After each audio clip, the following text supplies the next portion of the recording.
और एक बड़ी खबर इस वक्त आ रही है। देखिए, दरभंगा लूटकांड में बड़ी सफलता मिली है पुलिस को। 5 करोड़ लूट मामले में आरोपी को गिरफ्तार कर लिया गया है। पुलिस ने 7 अपराधियों को पकड़ लिया है। मुख्य आरोपी दरभंगा का सोना कारोबारी ही निकला है। अभी भी पुलिस लगातार छापेमारी कर रही है। बुधवार को 5 करोड़ के सोने की लूट हुई थी दरभंगा से। देखिए, 3 दिन बाद आखिरकार पुलिस को सफलता मिली है। दरभंगा लूटकांड में बड़ी सफलता पुलिस को। 5 करोड़ लूट मामले में 3 आरोपी पकड़े गए हैं। पुलिस ने 7 अपराधियों को पकड़ा है। मुख्य आरोपी जो है दरभंगा का सोना कारोबारी ही निकला है। अभी भी पुलिस लगातार छापेमारी कर रही है। बुधवार को 5 करोड़ के सोने की लूट हुई थी। तो बड़ी खबर हम आपको बता रहे, देखिए 5 करोड़ के सोने की लूट मामले में पुलिस को बड़ी सफलता मिली है। पुलिस ने आरोपियों को पकड़ा है। 5 करोड़ लूट के मामले में 7 अपराधियों को पकड़ा गया है। मुख्य आरोपी दरभंगा का सोना कारोबारी ही निकला है। विपिन हमारे सहयोगी दरभंगा से हमारे साथ जुड़े। विपिन, कौन है मुख्य आरोपी और कैसे पुलिस ने इनको दबोचा है? जी अनूप, ये खुलासा पुलिस ने कर दिया है कि ये जो 5 करोड़ लूट मामला था उसका सूत्रधार जो था वो दरभंगा का ही है और जो दरभंगा का है और एक रिश्तेदार भी बताया जा रहा है। अभी चूंकि पुलिस खुल के सारी बात नहीं सामने ला रही है, लेकिन जो हमारे सूत्र बता रहे हैं, एक रिश्तेदार है व्यवसायी का और एक सोना कारोबारी है दरभंगा का जो उस लाइनर की भूमिका में था। और ये पूरा गैंग जो है वैशाली जिला का है। वैशाली जिला से जो और लड़के को बुलाया गया था इस अपराध घटना को घटित करने के लिए, उनको पकड़ने के लिए भी छापेमारी हाजीपुर और मधुबनी में की जा रही है। अभी भी कुछ लोग हैं जो बाहर के अपराधी हैं, अभी भी फरार हैं, लेकिन 7 जो अपराधी हैं जो इसमें शामिल थे, लाइनर की भूमिका हो, पुलिस पर नजर रखने की हो। विपिन, कुल कितने लोग पकड़े गए हैं? कुल कितने लोग हैं जिनकी गिरफ्तारी हुई आरोपियों की? अनूप बता दे तो 7 अपराधी को पुलिस ने पकड़ लिया है, गिरफ्तार कर लिया है और जो छापेमारी जारी है और जो बचे हुए हैं उसे भी जल्द पकड़ने की बात कही जा रही है। विपिन, क्या पूछताछ में ये बात सामने आई कि कितने लोग थे इस घटनाक्रम में?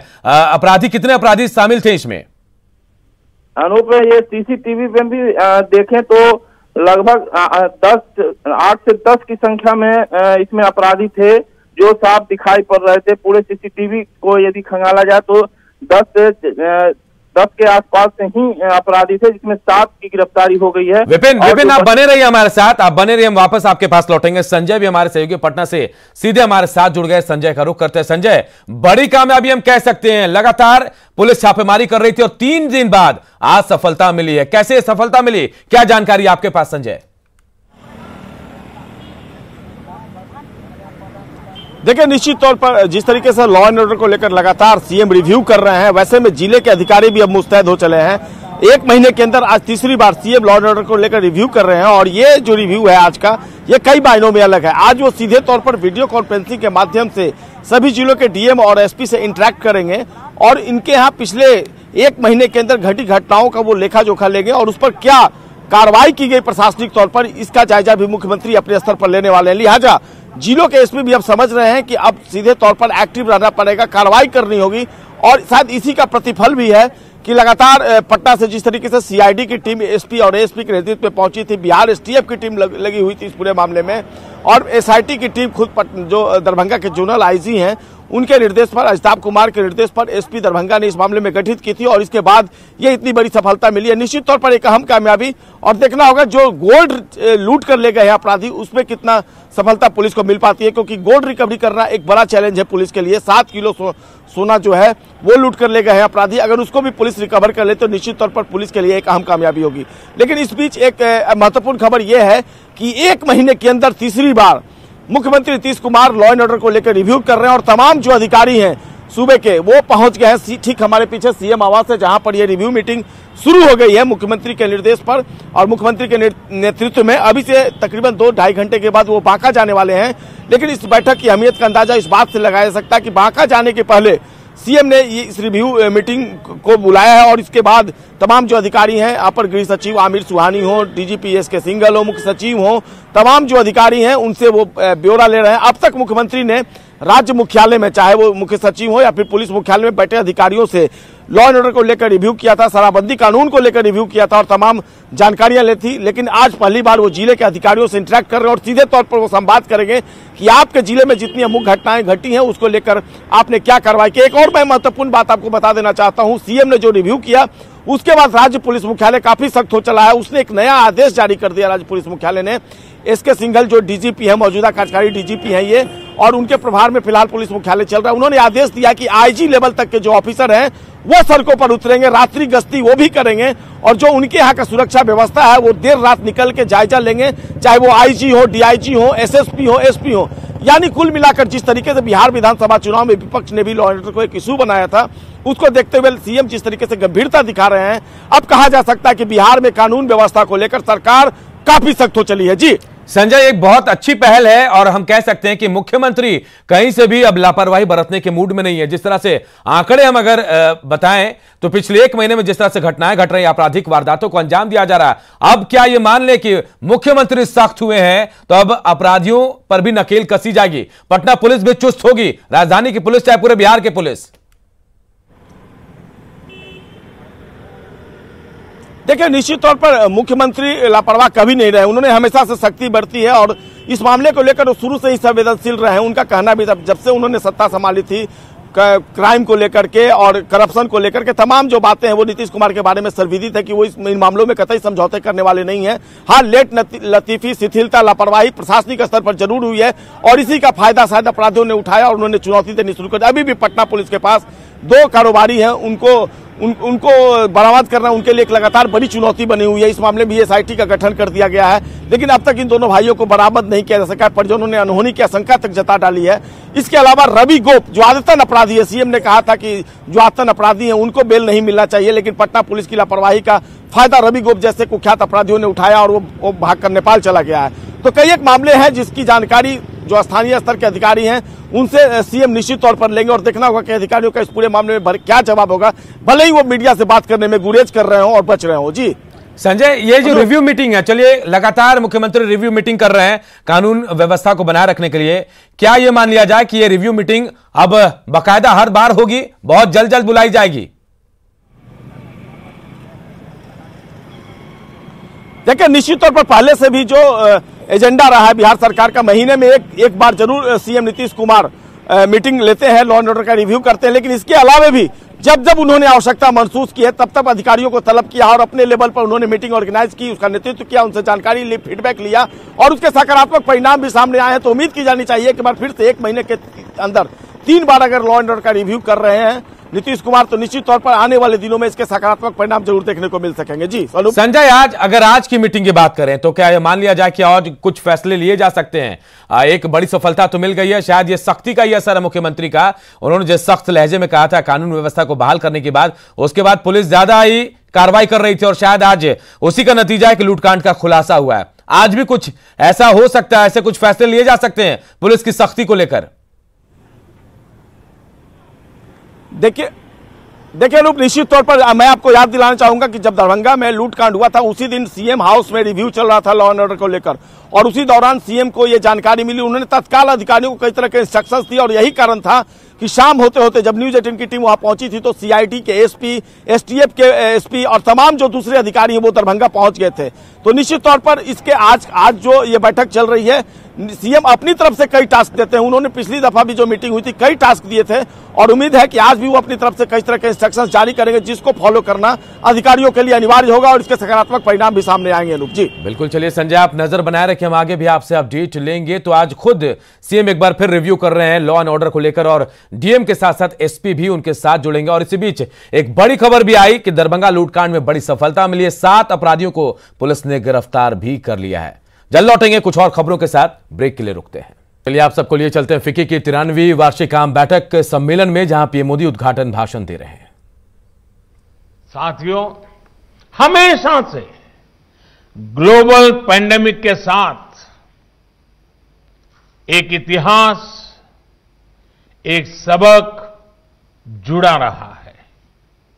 जो देश ऐसी महामारी के समय अपने ज्यादा से ज्यादा नागरिकों को बचा ले जाता है, उस देश की बाकी सारी व्यवस्थाएं उतनी ही तेजी के साथ रिबाउंड करने की ताकत रखती है। इस महामारी के समय भारत ने अपने नागरिकों के जीवन को सर्वोच्च प्राथमिकता दी, ज्यादा से ज्यादा लोगों का जीवन बचाया और आज इसका नतीजा देश भी देख रहा है, दुनिया भी देख रही है। भारत ने जिस तरह बीते कुछ महीनों में एकजुट होकर काम किया है, नीतियां बनाई हैं, निर्णय लिए हैं, स्थितियों को संभाला है, उसने पूरी दुनिया को चकित करके रख दिया है। बीते 6 वर्षों में दुनिया का जो विश्वास भारत पर बना था, वो बीते महीनों में और मजबूत हुआ है। एफडीआई हो या एफपीआई, विदेशी निवेशकों ने रिकॉर्ड इन्वेस्टमेंट भारत में किया है और निरंतर कर रहे हैं। साथियों, आज देश का प्रत्येक नागरिक आत्मनिर्भर भारत अभियान को सफल बनाने के लिए प्रतिबद्ध है। लोकल के लिए वोकल होकर लोग करने से रोका है, जबकि आत्मनिर्भर भारत अभियान हर क्षेत्र में एफिशिएंसी को बढ़ावा देता है। तो फिक्की के 93वें वार्षिक सम्मेलन में बोल रहे थे प्रधानमंत्री नरेंद्र मोदी। बढ़ते हैं दूसरी खबरों की ओर। बिहार की बिगड़ती विधि व्यवस्था के बीच मुख्यमंत्री नीतीश कुमार आज नई सरकार के सत्ता संभालने के 1 महीने के भीतर तीसरी बार लॉ एंड ऑर्डर की समीक्षा कर रहे हैं। सीएम आज वीडियो कॉन्फ्रेंसिंग के माध्यम से सीधे जिले के डीएम और एसपी से जुड़ रहे हैं। उनसे जिले में घटी आपराधिक घटनाओं और प्रशासन द्वारा की गई कार्रवाई की जानकारी ले रहे हैं। इस समीक्षा बैठक का जायजा लिया हमारे सहयोगी संजय ने। 2020 बिहार विधानसभा चुनाव के बाद नीतीश कुमार के नेतृत्व में जब से नई एनडीए सरकार ने बिहार में सत्ता संभाली है, तब से सूबे की विधि व्यवस्था को लेकर मुख्यमंत्री लगातार समीक्षा बैठक कर रहे हैं। 1 महीने में आज तीसरी बार वो अपने अधिकारियों के साथ समीक्षा बैठक कर रहे हैं। फिलहाल ये नज़ारा मुख्यमंत्री आवास का है, जहाँ पर हलचल और गतिविधि बढ़ी हुई है। यहाँ पर आप देख सकते हैं पुलिसकर्मियों की भी तैनाती कर दी गई है। और आज की समीक्षात्मक बैठक की मुख्य विशेषता ये है कि आज अधिकारी सीधे तौर पर जुड़ेंगे। जो डीएम के एसपी हैं, डीएम हैं, वो सीधे तौर पर जुड़ेंगे। एसके सिंघल डीजीपी पहुंच गए हैं।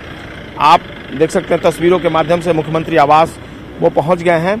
और आज ये पहली बार इंटरेक्ट करेंगे मुख्यमंत्री नीतीश कुमार वीडियो कॉन्फ्रेंसिंग के माध्यम से डीएम और एसपी से, और उनके यहाँ घटी आपराधिक घटनाओं और उसके बाद प्रशासन द्वारा की गई कार्रवाई की वो समीक्षा करने वाले हैं। इस बैठक में एसके सिंघल के अलावा गृह विभाग के अपर मुख्य सचिव आमिर सुहानी, वित्त विभाग के प्रधान सचिव एस सिद्धार्थ, मुख्यमंत्री के प्रधान सचिव चंचल कुमार, सचिव मनीष वर्मा, अनुपम कुमार, बिहार पुलिस भवन निर्माण निगम के प्रबंध निदेशक आलोक राज, एडीजी विनय कुमार, जेएस गंगवार, जितेंद्र कुमार, अमित कुमार और आईजी मद्य निषेध अमृत राज भी मौजूद हैं। और निश्चित तौर पर आज की जो समीक्षात्मक बैठक होनी है वह कई मायनों में इसलिए महत्वपूर्ण है कि सीधे जिले से जुड़ेंगे मुख्यमंत्री नीतीश कुमार और अधिकारियों से फीडबैक लेंगे कि उन्होंने जो पहले की 2 समीक्षात्मक बैठक की है उसके बाद किस तरह जिले में गंभीरता दिखाई गई है, उनके निर्देशों का किस तरह पालन किया गया है।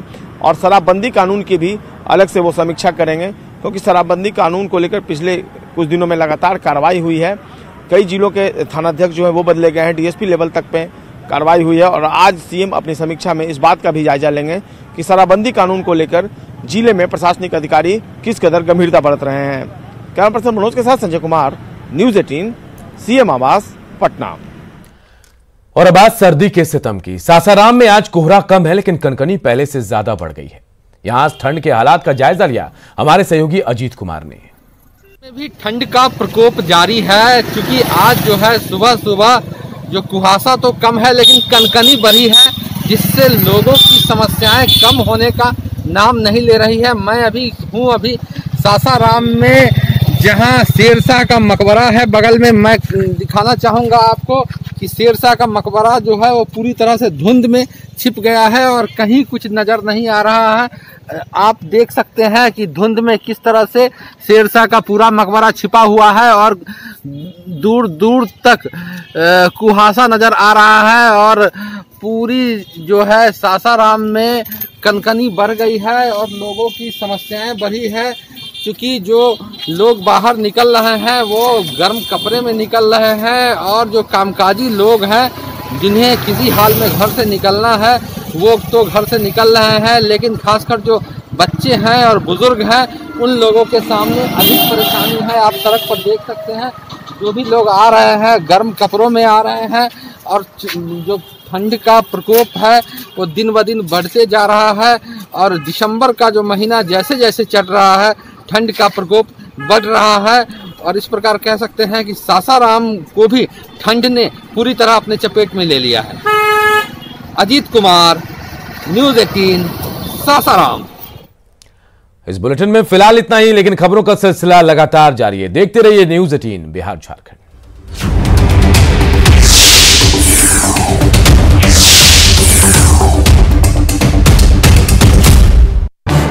इस न्यूज हेडलाइंस के